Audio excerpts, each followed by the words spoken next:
ನಾವು ನೇಸರ್ಗಿ ಹೋಬಳಿ ಮದನಬಾವಿ ಗ್ರಾಮದ ನಾಗಪ್ಪ ಅವರ ಜಮೀನಲ್ಲಿ ನೋಡಿದ್ವಿ. ಸೋಯಾ ಈ ವರ್ಷ ಬೆಳೆ ಚೆನ್ನಾಗಿದೆ ಅಂತ ಅಂದ್ಕೊಳ್ತಿರ್ಬೇಕಾದ್ರೇ ಎರಡು ರೀತಿ ಅವ್ರು ಸಂಕಷ್ಟಕ್ಕೊಳಗಾಗಿದ್ದಾರೆ. ಒಂದು ಕಡೆ ಕೀಟ ಬಾಧೆ, 3-4 ಬಾರಿ ಅದಕ್ಕೆ ಔಷಧಿ ಹೊಡೆದು ಪ್ರಯೋಜನ ಆಗಿಲ್ಲ, ಅಲ್ಲೂ ದುಡ್ಡು ನಷ್ಟ ಕಳ್ಕೊಂಡ್ವಿ. ಇನ್ನು ಇರೋ ಬೆಳೆ ಉಳಿಸ್ಕೊಳ್ಳೋಣ ಅನ್ನೋ ಟೈಮಲ್ಲಿ ಮತ್ತೆ ಮಳೆ ಜಾಸ್ತಿಯಾಗಿ ಪೂರ್ತಿ ಕೊಳ್ತೋಗಿದೆ ಅಂತ ಹೇಳಿದರು.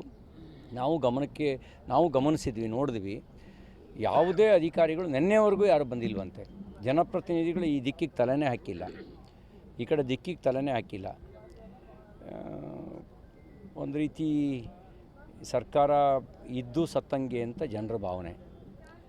ಜನರ ಕಷ್ಟಕ್ಕಾಗದೇ ಇದ್ದರೆ, ಕಷ್ಟಕ್ಕೆ ಸ್ಪಂದಿಸ್ತಾ ಇದ್ದರೆ ಅವ್ರು ಬದುಕಿದ್ದು ಸತ್ತಂಗೆ. ನೋಡಿ, ಈಗಾಗಲೇ ರೈತರ ಆತ್ಮಹತ್ಯೆಯಲ್ಲಿ ಕರ್ನಾಟಕ 2ನೇ ಸ್ಥಾನದಲ್ಲಿದೆ.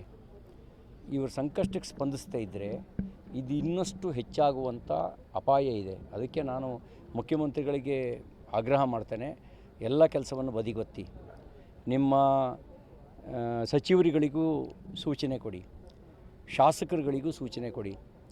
ಅವರು ರೈತರ ಸಂಕಷ್ಟ ಕೇಳಲಿ, ಅವರಿಗೆ ಪರಿಹಾರ ಕೊಡಿ, ಅವರಿಗೆ ತಕ್ಷಣದ ಪರಿಹಾರ ಬಿಡುಗಡೆ ಮಾಡಿ. ನಿಮಗೆ